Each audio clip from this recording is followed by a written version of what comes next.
Good evening and welcome to Undaunted, bringing into the news untold stories. I am Star Smart. Let's begin.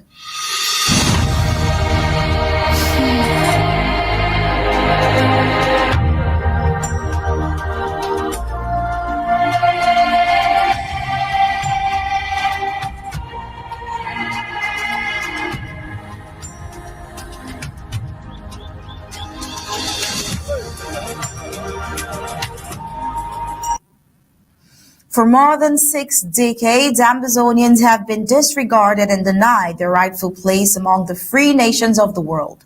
Forced into a botched union with La République du Cameroon, Ambazonians have endured marginalization, economic exploitation, and cultural erasure. And for the past 8 years and counting, the people have stood firm, fighting relentlessly for the inalienable right to self-determination. Yet the response from Yaoundé has been nothing but lies, propaganda, and the cold hand of brute force, military occupation, massacres, and systemic attempts to silence the truth of Ambazonia's existence. But Ambazonia has not been silenced. Instead, it continues to rise. Every village destroyed has only strengthened her resolve. Every life unjustly taken has fueled her determination. The cry for freedom in Ambazonia remains loud, clear, and unstoppable.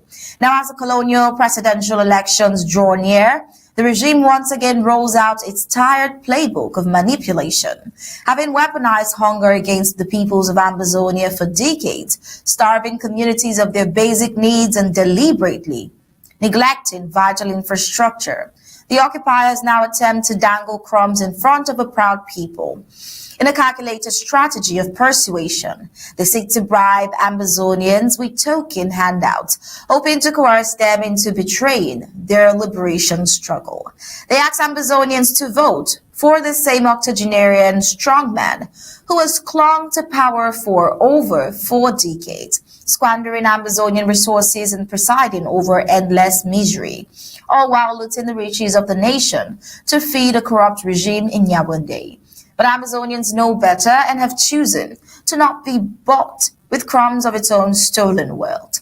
But this is the reality as Undaunted brings to you the untold stories of today. A reminder that Ambazonia's struggle is not just about resisting oppression, but about reclaiming its dignity, freedom, and resources. With that, we head to the prime headlines on Undaunted.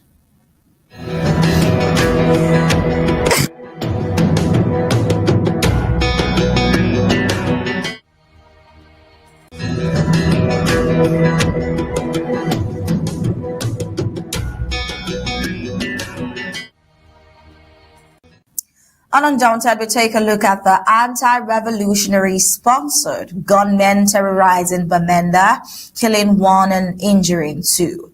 We see the Ambazonian Strategic Constituent Assembly, Ambazonian government, holding a groundbreaking strategic assembly from September 27th to September 30th.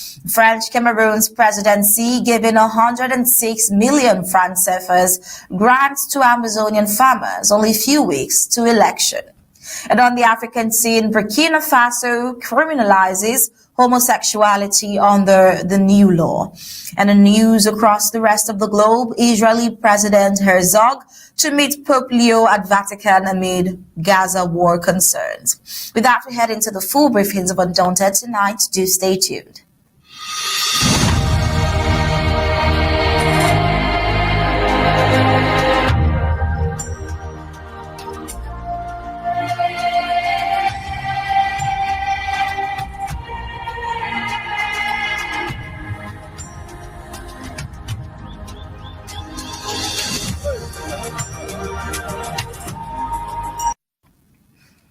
In Bamenda, gunmen secretly sponsored by colonial officials, now impersonating Ambazonian fighters, have once again brought terror to Inquain. Storming the center, bold neighborhood, and firing indiscriminately, the unprovoked assault resulted in the death of a teenager, the daughter of a man whose name we got as Mr. Asafo Kinsley. Now, while 2 others were left with serious injuries and are fighting for their lives in the hospital. In the southern Cameroon, citizens of Ambazonia have, for over 8 years, continued to suffer the French Cameroon's government failures. The violence perpetrated by armed groups, often sponsored by some of these colonial officials, continue to worsen, with no end in sight. According to the suffering population, the situation on the ground proves that the occupational government is either unwilling or unable to control the chaos it has enabled.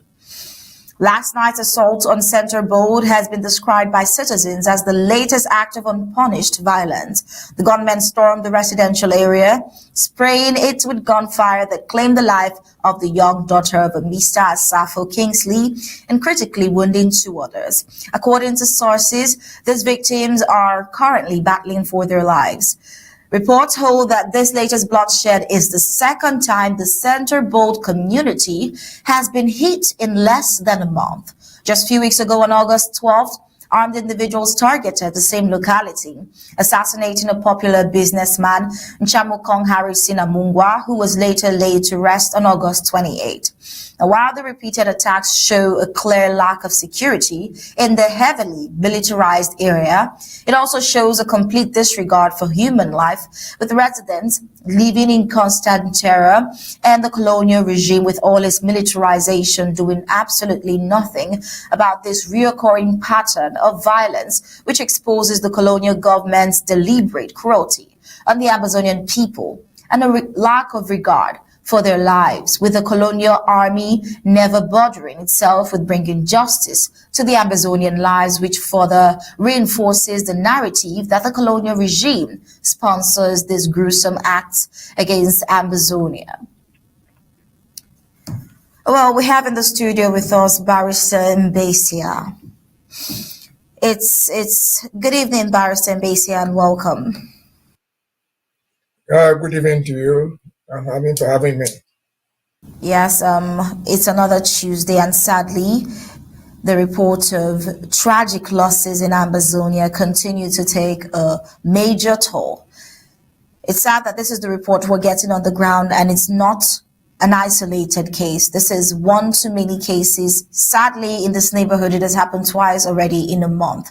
With all the militarization, nothing is being done. The wanton killings are not being prevented. Even the aftermath, these killers are not found, and nothing is done. And yet the colonial military still stayed in these neighborhoods. And we cannot help but ask, what exactly are they doing there, heavily armed, when continuous lives, Ambazonian lives, are lost on a daily basis? It is sad that this story becomes the order of the day and nothing unfamiliar. I would like to get your thoughts surrounding the entire scenario. Well, you talk about the entire scenario, which I would use the opportunity to say is not just in Bamenda. What is being reported from Bamenda is a replica of what is going on in Ambazonia as a whole. Unwanted violence, death, uncontrollable armed guys in the streets. I said they are there, but the military is there. And people think that the military could bring these people to order. No, that's not the role of the military. The military is trained to fight wars.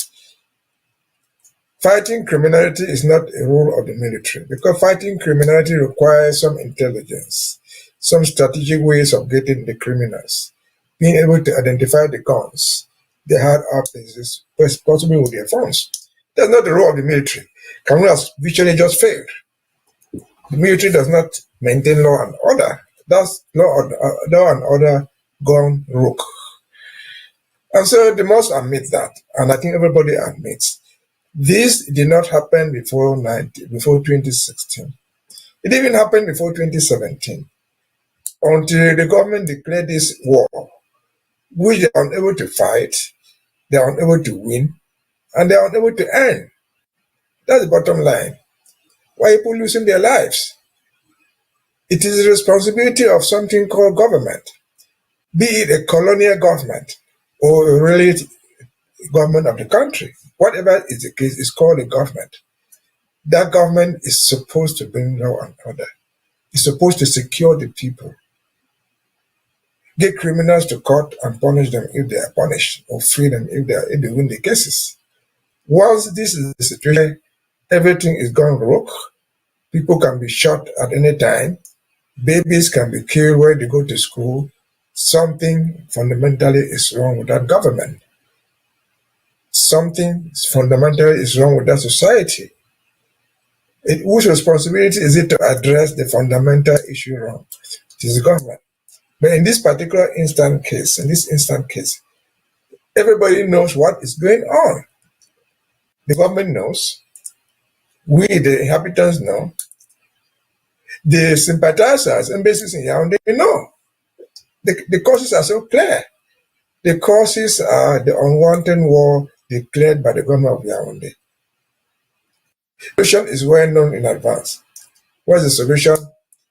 End this violence through negotiations. Address the causes of the violence with whoever is doing it.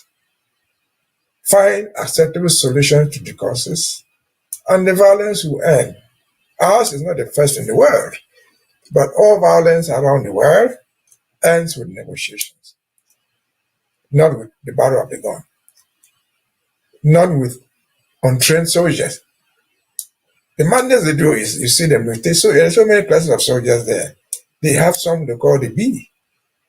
The B were never trained, were never created or trained for that type of mission. They were trained for rescue missions at the Presidency. Brigade Rapid Intervention, that is Rapid Intervention Unit. To stop people from invading the Presidency, not to stop people from moving from Gwen to Bali. That's not the role of the B. They don't have that strategy. They are not even trained for that. All gendarmes who have become paramilitary force, less of the police force. So again, our people will continue to die, and they are dying. The government continue to go around deceiving itself. That will end the violence. It will not end the violence because they created the violence in the first place. In between, somebody is benefiting from it. Who are the people benefiting from it? Essentially, the government, directly or indirectly. Indirectly, we are told most security there with armed robbers are government weapons, given directly to people or stolen and sold to them. Before then, before 2016, there was no private market, such a big market for selling government arms, for distributing official arms. Even when they catch the people, they get the arms. Government arms are supposed to have numbers, serial numbers. They will not tell that this gun came from A or B or C, because it will be self-implication. They're implicating themselves indirectly. And so, again, what's happening in Bamenda is just because we decide to talk about Bamenda. If you go to places like Kumba, you find similar things there. You go to Ndu. I remember I saw something somewhere where some people called Muslims were just butchering people around. That's not in Bamenda town. Why? Why? Because they are taking advantage of this government created disorder. This government created chaos. We call it government because it is their responsibility. They are a colonial government, they are occupiers. But it is the responsibility of the officers to bring law and order where they are occupying until they leave. The Ambazonian government in Gaza has no responsibility to do that. And so, should this thing end? It must end. How soon? We don't know. But for us as Ambazonians, we want it to end today. Even this evening. We're waiting for the partners in crime, the government and their allies, to come and address the root causes of the problem. Discuss with the people who matter, then let the chips fall where they are. Those guys are called unknown men. They live in the community. They know them. They come from the moon. They are not weak. They are human beings. They know them. They live and eat with people. And so they can cooperate to bring order. People will lay down those arms officially, but not in the way of DDR of Cameroon. And so again, this is where we find ourselves. Again, this is created by the government in Yaoundé. Knowingly or unknowingly, but today I can no longer say unknowingly. They might have created it unknowingly because they didn't believe it could go to this level. But 5, 8, 9 years into it, they should have realized that they did not intend to do this. It has gone beyond their own level. If they cannot do it, they have the institutions, they have the ability as a government to seek aid from friends, friendly countries, and organizations. And I may just end here. In 2009, in Communication 266 from the Banjul Court, the Banjul Court told Yaoundé, you have a problem with so-called Anglophones. You must address that problem constitutionally. If you don't have the capacity to do it, we will help you. We have the capacity as an international organization, as a continental organization, to provide you the technique, the expertise to solve the problem. That was 2009. They gave me 180 days, that is 6 months. Today, we are now in 2025, more than 15 years after that. They have not done it. The doors are still open. They don't have the ability to do, but they have. But there's also much you can do. There's also much you can hide in the desert. People will see you. You cannot hide in the open space. And so it has dawned on them. It should equally have done on their allies, most particularly the French people, France, that this thing is not what you solve by weapons. France knows that. That's why France, they are closest ally. In fact, the main actor. Every Bamenda, whatever Bamenda, he has been to Bamenda twice in his tenure as an ambassador. Not just a military ambassador who knows the strategy, the legal entities. What do you go there to say? To plead a return to normalcy. In other words, this is abnormal. If the French are telling you think that they're deceiving yourselves, if you think that you're not going to do it. And so that is what it is. We feel sorry for those people who are dying. There's very little you and me can do because we don't control the unknown armed men who are only best known to the government. Because it's the government that carries out the investigations. The government is supposed to prosecute if necessary. And if you're not doing it, you and me can only talk. But the day is coming when we shall be free. What to you? Mr. Mbeseha, as you said, if you have a way to end the war even this evening, Ambazonians would really be glad about it if they could end the war already. And speaking of that, the government of Ambazonia, led by President Mbeseha, has announced the upcoming Ambazonian Strategic Assembly, the Constituent Assembly, scheduled to take place from Saturday, September 27th to Tuesday, September 30th, 2025. Described as a groundbreaking conference, the Strategic Assembly is expected to bring together the core leadership and key stakeholders in the ongoing struggle for Ambazonia's self-determination. Now, the event will host delegates from across the global Amazonian community, including civil society representatives and influential voices within the Ambazonian movement. President Sako emphasized the importance of the gathering, stating that it marks a pivotal moment in defining the future direction of the struggle. He called on all Ambazonians, both at home and abroad, to contribute actively towards the success of the event. We'll take a listen now to the president's audio.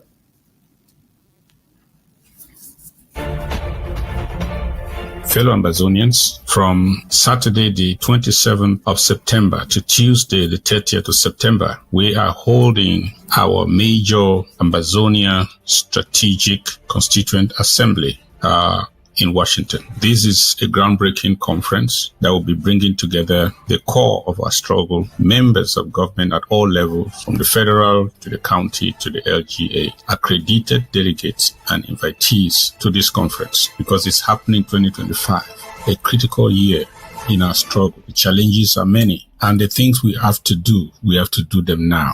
This conference is a major conference that is going to hold. I encourage all those who are registered and qualified to participate to do everything to be there in person. And for all of us, I join you to make your contributions. To make this conference a success, we need participation and we need contribution. So the link is going around. Donate specifically for this. Be a doer. Be a partaker. Be the one that makes results happen, not one that observes and simply talks about them or criticizes. For if we will succeed, it is the doers that will take us across the finish line. Be counted among the doers. I'm counting on you. Even the dead and the living are counting on you. Ambazonia is counting on you, especially your sacrifices today. God bless you as you click on the link that is provided and make your contribution, whether you are attending or you are not attending, whether you are qualified, whether you are a delegate or a non-delegate. Matter of fact, all Ambazonians, all of us are called to make this conference in one way or the other a success. God bless you.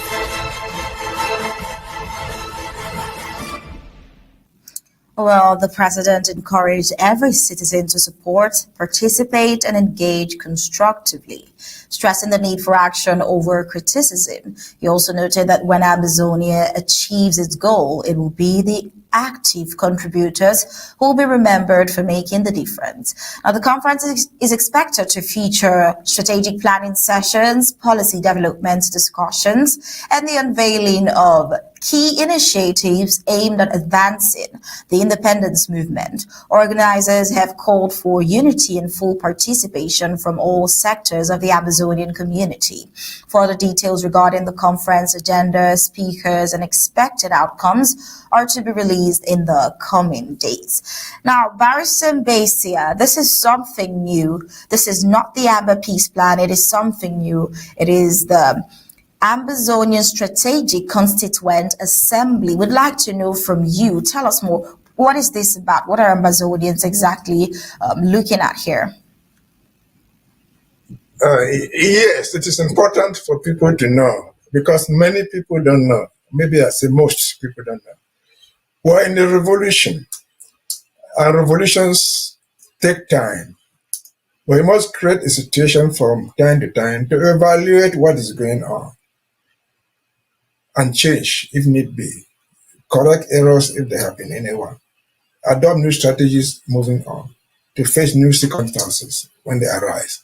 This is common in most revolutions. It is also becoming a tradition in our own revolution. For those who don't know, this thing we started with the IG. Let us forget about the restoration card. They would forget about the Constituent, whatever thing was Skakov and so on. That one.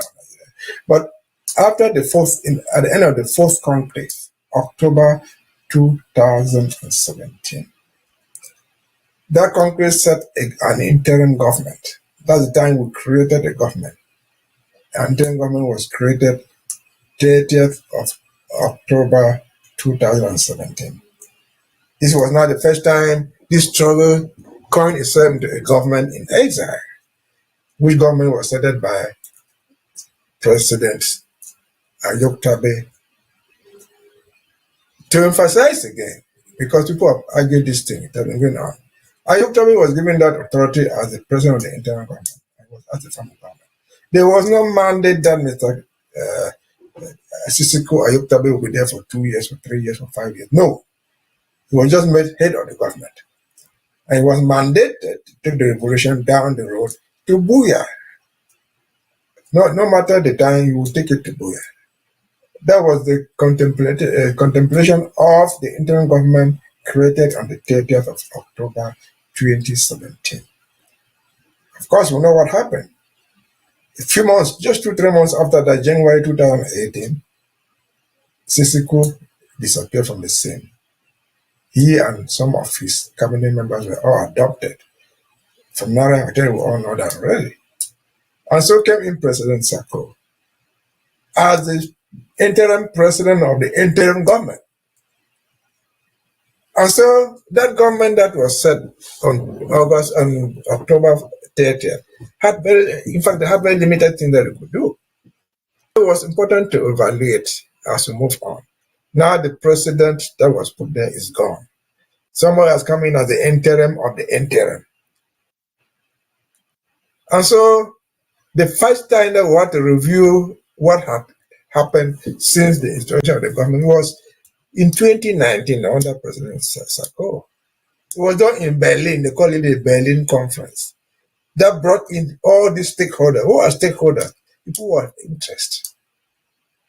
So they went to Berlin in 2019 to evaluate what was going on since the creation of the government in 2017. A year had passed, or almost two, and then a new person had come to replace Sisiko Ayub Tabe.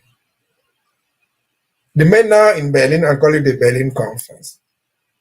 Things then changed from there. We re-evaluated what was intended to be done from 2017. It had to be reviewed. It was reviewed in Berlin 2019. And like I said, the APP before 2018, the APP, that's the Ambazonian Peace Plan, was the outcome of the Berlin Conference. We took it down to the counties. The county by county, which will become to be LGA by LGA, was a product of Berlin. The government created in October 2017 had set up something we call the Restoration Council, which was supposed to be the assembly. What was the restoration? It was supposed to be only 7 members, representing different regions of the world. One person from Europe, one person from China. They all converged, we just be 7 to constitute the Restoration Council. When they got in the change, we realized that someone from Japan, from whatever, was not important. Because by then you went to Germany or to Japan or to the US, you were from Ambazonia. You were either from Donga Mountain, you were either from Fako, you were from a county. So we changed it, let this representation in the Restoration Council become a county thing. Let the county send members to the Restoration Council. It was not from 7 members to become county representatives and LGAs. You see the major things that were taken there. And before I move on, this is called Constituent Assembly. Constituent Assembly. Constituent means they can deal with the Constitution, they can take decisions. And so that's what happened in Berlin. It expanded the Restoration Council. It changed the interim of the interim to the interim. President Sarkozy ceased to be the interim president of the interim government. So now, can no longer be the interim president of the interim government. He has assumed the full position of interim president, the president of the IG, president of the interim government. He was no longer an interim president of the interim government. Now, that adopted, he became the interim president, the president of the interim government. Take note.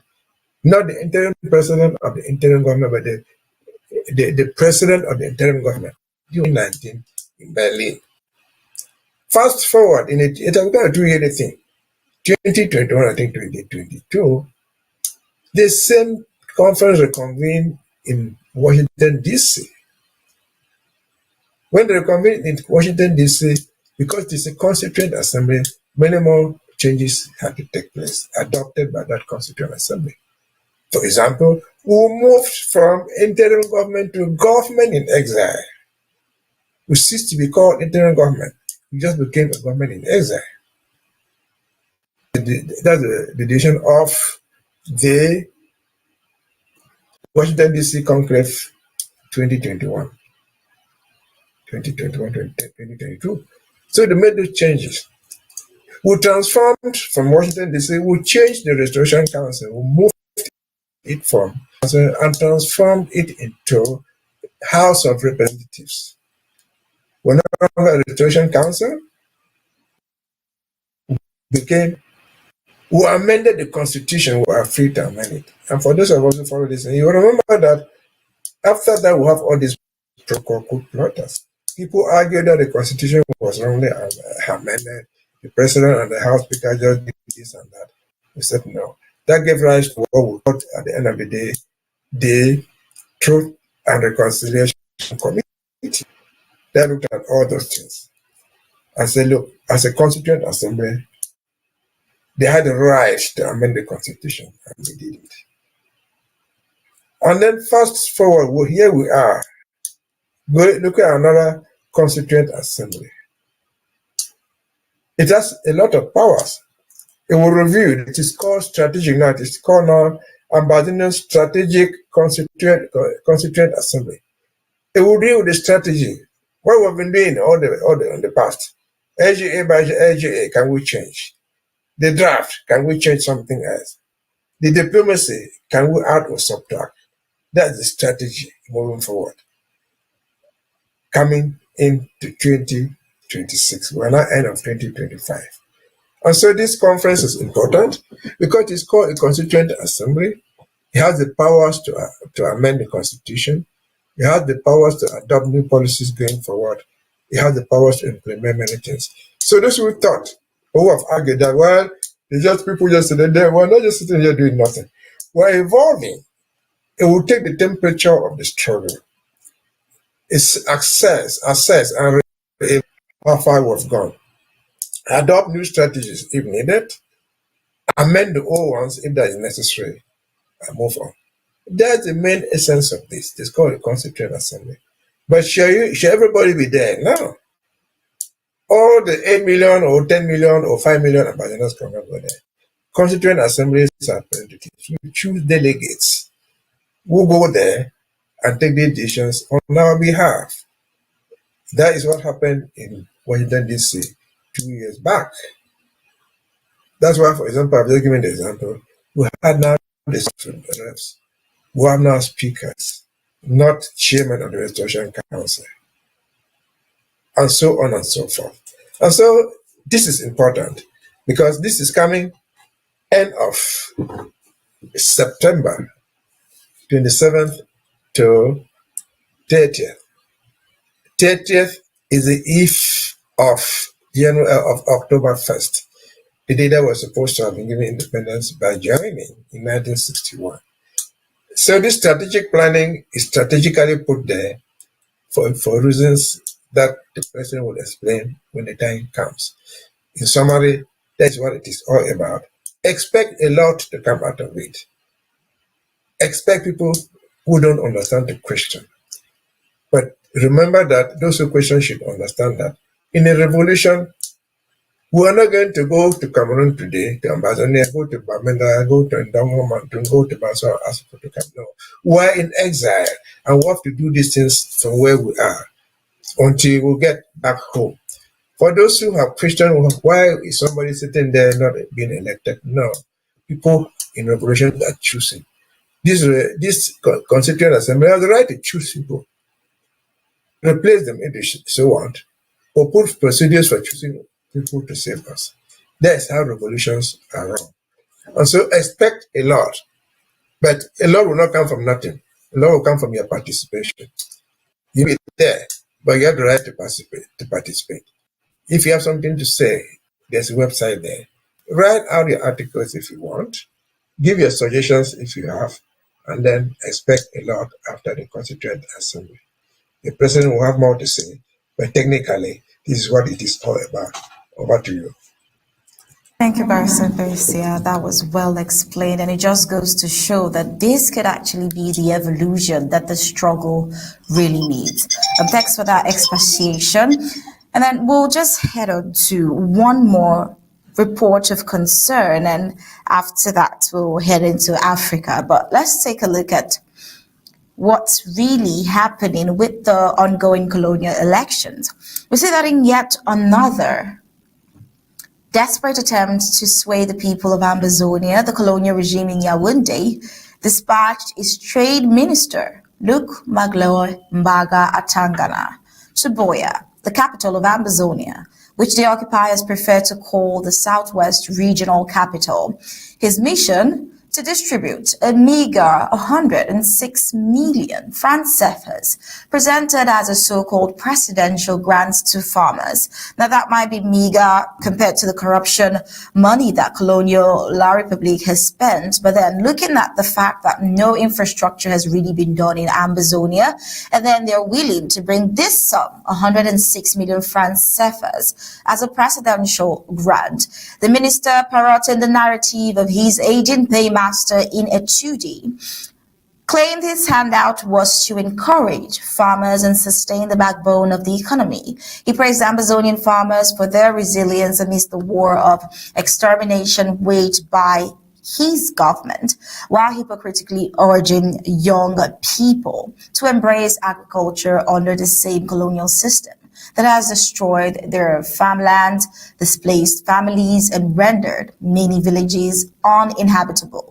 Farmers were given farm tools and what the minister boasted of as a special donation from the colonial president, insisting that Ambazonians should believe in the so-called benevolence of a regime that has starved them for decades. The regime trumpeted figures from last cocoa season, citing more than 416 billion francs CFAs generated from cocoa sales, while refusing to acknowledge that the bulk of this wealth is siphoned away to Yaoundé, leaving Ambazonian farmers in abject poverty. One farmer from Mbeseha, Richard Agbo, received a paltry 50,000 francs for a few tools, a sum that can scarcely sustain a household for more than a week in the Cameroons. Even he admitted that the real need of Ambazonian farmers lie in proper farm-to-market roads and infrastructure, which remains deliberately neglected by the same colonial government. Well, this spectacle seems to be nothing short of a bribe wrapped in propaganda, as the colonial presidential elections loom next month, with their frail nonagenarian dictator clinging to power. The regime is attempting to dangle crumbs before Ambazonians, hoping to manipulate them into legitimizing their sham elections in southern Cameroons. But then Ambazonians are not fooled. What Yaoundé offers as gifts are nothing more than stolen Ambazonian resources recycled as political bait. Under a legitimate Ambazonian government, farmers would have no reason to beg for what is rightfully theirs. Farm-to-market roads, infrastructure, and full ownership of their resources. This latest move only reinforces why Ambazonia must reject the colonial gimmicks and continue its struggle for self-determination, a true one where the wealth of Ambazonia serves Ambazonians, not an octogenarian and his crumbling regime. Well, Barrister Mbeseha, I doubt there is anywhere you might want to negate about the fact that this presidential grant could be another colonial breadcrumb trying to feed the vulnerable population, looking at farmers who don't make as much financially, to buy them into thinking that there is a one Cameroon that they can vote for this same octogenarian president. Would you beg to disagree, Barrister Mbeseha? What are your thoughts on this gesture? Well, it's not even a good gesture. Bottom line, let me talk. Somebody really puts it is theft. They're just stealing. 150 million is outright theft. And let me explain to you why. That money, as small as it is not even going to go to 10 farmers or 20 farmers. They take this money from the treasury, they steal it in the name of gifts. Before I even get to say that the farmers don't need that, farmers are not there to look for peanuts. But that's not the issue. The issue is that these things are designed for them to steal. And this is a glaring example. In the last election cycle, under the same name, that they are giving farmers aid. They sat in Yaoundé, went to the treasury and took out 20 million francs. 20 million francs. And gave it to one of their proxies in the BLM and called it money for farm tools. 20 million. They gave it to their proxy, who took the money, pocketed, called about 10 farmers who were there, most of whom were CPDM, section president and secretaries, gave them about 10,000. And that was the end of it. That was the end of it. The 20 million disappeared. Nobody was ever asked any question. And so if you go back to it, what is 150 million? To how many farmers or what? It will even to distribute that thing, nobody will even go to 550,000. Is that what the farmers are looking for? You shoot somebody sitting there in a cocoa farm. The farmers are looking for roads to transfer their cocoa to be sold in the open for value. The farmers are looking for roads to travel on them, carry their plantains, whatever thing they farm, and sell at market value. They are not looking for gifts. And so, what did they even call presidential gift? That's the Ministry of Agriculture. If it is agriculture, if they are going to farmers, they go to the Ministry of Agriculture. What text that make the president to go down and make gifts to farmers. You'll be surprised. In the next few days, there will also be a gift to teachers from the president. There will be a gift to hunters from the president. Remember what happened in the disaster in Yagua? There was a presidential gift of billions. Where there's a ministry of disaster. Now, they call it presidential gifts. Where on earth I ask, did the president become so powerful to pull money from the treasury of the country and distribute as gifts from himself? If this is not madness, what else can be madness? If this is not outright graft, what else can be theft? This is unacceptable. The farmers, the teachers, the hunters, the footballers do not need this. And if you watch again the last 1 month, there's been something ongoing in the Ambazonia. Call it soccer competition, sponsored by the administration. Oh, football match being played in Amba, another one being played in Manfe, different quarters. Sponsored from the regime, from taxpayers' money. Where did they get that latitude to spend taxpayers' money in that way? In the name of presidential gifts. No. That is theft. There's no way to cap it or theft. Because at the end of the day, after this election cycle or the next month, nobody is going to present to you a balance sheet how they distributed the 150 million. You might find a balance sheet. 50 million went to Mangu. 20 million went to Ndongwamatu. But go down and look. The other money will go into the CPDM proxies, to their partners in crime. And so it's a thing that we should condemn outrightly and tell the government, we did not join you for peanuts. We didn't join you for presidential gifts. If the farmers need the government, they are not going to be presidential gifts. If teachers need improvement in their salaries, they are not going to be presidential gifts. If the hunters need to hunt or their cutlasses and their spears, it should not be coming from presidential gifts. It should be coming from anti-structure of the government. And so again and again, this is just too much. They take us for fools. They take us for idiots. No, we're not so stupid. At least we can count from 1 to 10. And so, in summary, that is a thing that should be condemned. It should be condemned. We've never heard that anywhere in the world. We're not in a disaster area where they say like the United States say presidential disaster plan. Now, farmers have not asked for money to help them. Farmers have asked for structures to support them. Teachers have not asked, for example, for money to support them. They have asked for better schools to deliver their services, and their results would show what they have done. They will earn reputation for that. University professors did not ask for money to support them. They ask for structures and good university to teach, and their children will go out and make more money. Their children will go out and make more discoveries, and they'll earn a good name for it. And this nonsense of presidential gifts, which in summary is just theft of taxpayers' money, which in summary is theft of Ambazonian money. No. Enough is enough. Over to you. Thank you, Barrister Mbeseha. That was well spoken. You couldn't have been said any better. I want to thank you for joining in on Undaunted tonight. But with that, we'll call it a close. Thank you for all your wise contributions on here. Thank you for joining in. Thank you for having me.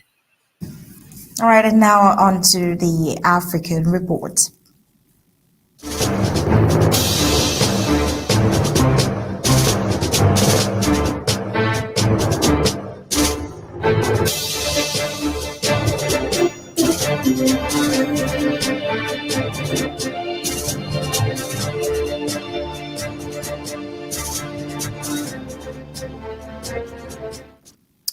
Burkina Faso has officially criminalized homosexuality following the unanimous passage of a controversial amendment to the country's family code. The new law approved by Parliament on Monday introduces prison sentences ranging from 2 to 5 years for individuals found guilty of engaging in same-sex relationship. The move comes more than a year after the revised family code received initial backing from the military-led government under President Ibrahim Traoré. The legislation was formally enacted this week after gaining full legislative approval. Now, with this decision, Burkina Faso joins over half of the 54 nations in Africa that have enacted laws prohibiting homosexuality. These laws, which range in severity from imprisonment to capital punishment, remain a source of deep international concern. However, they continue to receive strong support within many African nations, where homosexuality is often viewed not as a matter of identity, but as a foreign influence that conflicts with local cultural and moral values. The law's passage marks a significant shift in Burkina Faso's legal stance on the LGBTQ plus rights and is expected to have wide-reaching implications for human rights advocacy and international relations. It also signals a continuation of the broader trend across parts of Africa where conservative and nationalist sentiment are shaping legislation around sexuality and identity. International human rights organizations have expressed alarm at the growing number of countries adopting similar measures, warning of rising discrimination and violence against LGBTQ plus individuals. Nonetheless, supporters of the law in Burkina Faso maintain that it reflects the will and values of the population. And with that, we head on to the news across the globe.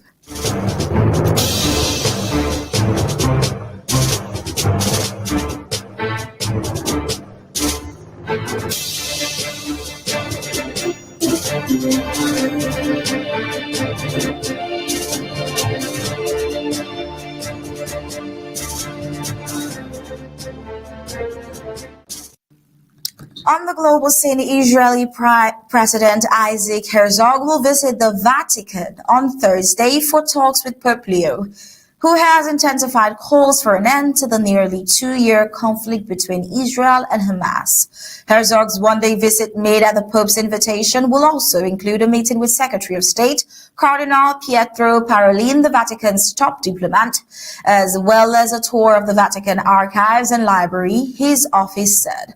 Talks are expected to focus on efforts to secure the release of hostages held in Gaza, tackling global anti-Semitism, and protecting Christian communities across the Middle East, alongside wider political issues. Pope Leo, the first pontiff from the United States, last week urged a permanent ceasefire in Gaza, the release of hostages, and greater humanitarian access, underscoring the Vatican's role in pushing for dialogue. Herzog's visit comes as Israel faces growing international scrutiny over its military campaign and the humanitarian crisis in Gaza, with global pressure mounting on both sides to reach a negotiated settlement.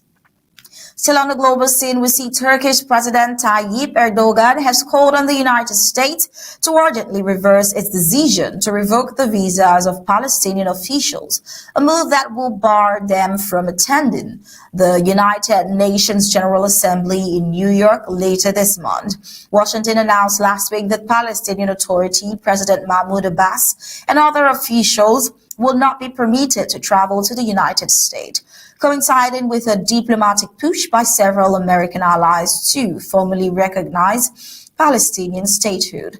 Erdogan said the decision undermines the purpose of the United Nations, warning that excluding Palestinian representatives from the General Assembly would only benefit Israel. He argued that Washington should instead focus on halting Israeli military actions in Gaza, which Turkey has repeatedly denounced as a genocide. The United States State Department defended its position, citing concerns over extremism and accusing the Palestinian Authority and the Palestinian Liberation Organization of seeking unilateral recognition of statehood without meaningful negotiation. The General Assembly opens on September 9th with world leaders expected to convene later in the month amid intensifying scrutiny of Israel's military campaign in Gaza. Turkey, a NATO member, has led a vocal campaign against Israel's operations, freezing bilateral trade, calling for coordinated international measures and pressing for Israel's suspension from the United Nations and other global organizations. Foreign Minister Hakan Fidan and Parliament Speaker Numan Kurtulmus have both argued that Palestine should gain full UN membership, while Israel should face suspension until it ends what Ankara describes as policies. Israel rejects accusations of genocide, maintaining its military actions are acts of self-defense against Hamas. This week, it dismissed a resolution by the International Association of Genocide Scholars, which concluded that Israel's action in Gaza meets the legal definition of genocide. With that, we've come to the end of tonight's Undaunted, but before we go, let's take a look at our major highlights.